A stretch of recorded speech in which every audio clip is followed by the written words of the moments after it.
বন্ধুরা লোকটা এখান থেকে যাচ্ছিল, তখন খেলনাগুলো দেখে খেলনার দোকানদারকে ডাক দেয়, কিন্তু দোকানদার থাকে না। তখন এই ছেলেটা বলে হ্যাঁ ভাই আসছি।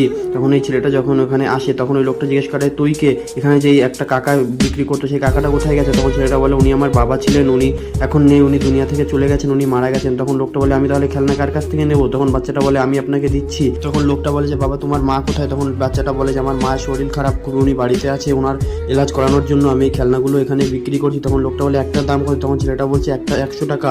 তখন লোকটা একটা খেলনা নেয় এবং ওকে 500 টাকা দেয়, কিন্তু ছেলেটা বলে এটা তো অনেক বেশি হয়ে যাবে। লোকটা বলে কোনো ব্যাপার না, তুমি রেখে দাও, তোমার কাজে লাগবে। তখন ছেলেটা বলে যে না আমি মেহনত করে আমার মায়ের এলাজ করাতে চাই। এই কথা শুনে লোকটা বলে যে বাহ তোর তো খুব ভালো চিন্তা ভাবনা, তুই জীবনে অনেক বড় হবি। আচ্ছা তোর এই সমস্ত খেলনাগুলোর দাম কত। তখন ছেলেটা বলে আমি তো সবগুলোর দাম জানি না, একসঙ্গে কত হবে। তখন লোকটা এক গাদা টাকা বের করে পকেট থেকে এবং ছেলেটাকে দিয়ে বলে যে নে তুই এই টাকাগুলো রেখে দে এবং আমাকে তোর এই খেলনাগুলো দিয়ে দে। ছেলেটা টাকাগুলো নেয় এবং খেলনাগুলো লোকটাকে দিয়ে দেয় এবং ও বলে যে এতে আমার মায়ের এলাজ হয়ে যায়। বন্ধুরা তোমরা যদি তোমার মাকে ভালোবাসো চ্যানেলকে একটা সাবস্ক্রাইব করে